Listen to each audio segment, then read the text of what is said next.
Everyone welcome back to our channel. మనం easy and tasty paneer kofta biryani ఎలా చేయాలో చూద్దాం. ముందుగా ఒక గిన్నె తీసుకొని అందులో కట్ చేసుకొని పెట్టుకున్న పన్నీర్ ముక్కలు వేసుకొని తర్వాత తురుముకున్న పొటాటో, కొంచెం అల్లం పచ్చిమిరపకాయ పేస్టు, తగినంత ఉప్పు, కారం, ఇలాచి, కట్ చేసుకొని పెట్టుకున్న కొరియాండరు, పుదీనా, కరివేపాకు వేసుకొని బాగా కలుపుకోవాలి. కలుపుకున్న తర్వాత ఇందులోకి మనం కొంచెం శనగపిండి వేసుకోవాలి.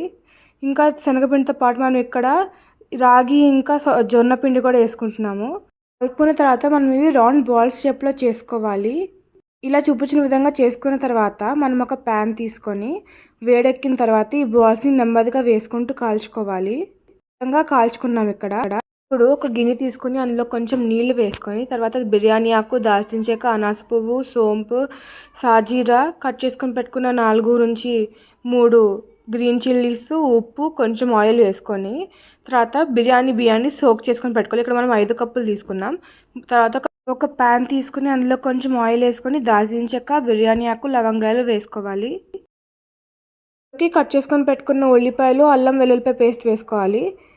ఈ వాటర్ మిశ్రమంలో పుదీనా ఇంకా కొత్తిమీర వేసుకోవాలి. ఈ ఆనియన్స్ వేగిన తర్వాత ఇందులోకి టమాటో పేస్ట్ వేసుకొని ఇప్పుడు ఇందులోకి కర్రీలో వాడే రెడ్ చిల్లీ పౌడర్, టేస్ట్కి సరిపడా ఉప్పు, కొంచెం పసుపు, ఇంకా కలర్ కోసం కాశ్మీరీ చిల్లీ పౌడర్ వేసుకోవాలి.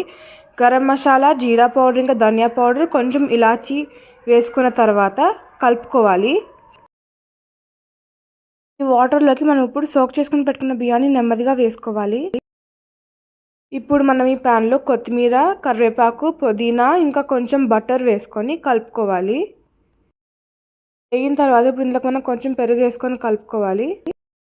ఇప్పుడు మనం ఇందులోకి ప్రిపేర్ చేసుకున్న కోఫ్తా బాల్స్ వేసుకోవాలి. ఒకసారి కలుపుకున్న తర్వాత కసూరి మేతి వేసుకోవాలి.